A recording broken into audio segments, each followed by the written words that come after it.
ভিডিওটাতে voice over দেওয়ার সময় নিজেকে দেখে নিজের ছোটবেলার দিনগুলো মনে পড়ছিল। কেন হঠাৎ এরকমটা বললাম? ছোটবেলায় সেই স্কুল থেকে বাড়ি ফেরার সময় মনে যে আনন্দটা থাকতো, এখনও যেন বড় হয়ে যাওয়ার সত্ত্বেও অফিস থেকে বাড়ি ফেরার সময়ও সেই আনন্দটা থাকে। আবার পরের দিন যাওয়ার উচ্ছ্বাসটাও থাকে, যেরকমটা থাকতো বন্ধুকে কমিট করে আসা, আরে কালকে আসছিস কিন্তু, আসবি কিন্তু, আমিও আসবো, ঠিক তেমনটাই। যাই হোক, বাড়ি পৌঁছে গেছি, এসেই হেসেলে ঢুকে পড়েছি।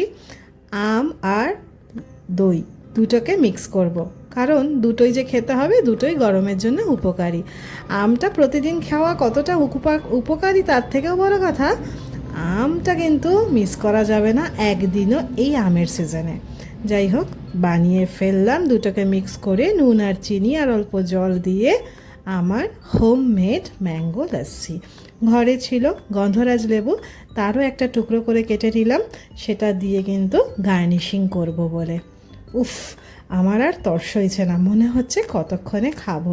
কিন্তু সেটা তো আর সম্ভব নয়, ভিডিওটাও বানাতে হবে, আপনাদের সাথেও শেয়ার করতে হবে।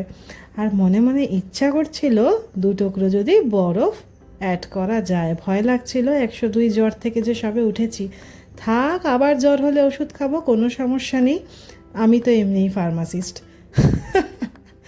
ভাবছেন কি বলছি? দাঁড়ান, সোফায় যাওয়ার আমার আর সময় নেই। আমি দাঁড়িয়ে দাঁড়িয়েই একবার টেস্ট করে নিলাম, আর তোর সইছিল না, বললাম না ছোটোবেলার অভ্যেসগুলো আমার কোনোভাবেই যায়নি। আমার এটা কে খাবে বলুন? একটু তো বসে জিরিয়ে খেতে পারি না। চলুন আর দাঁড়িয়ে কথা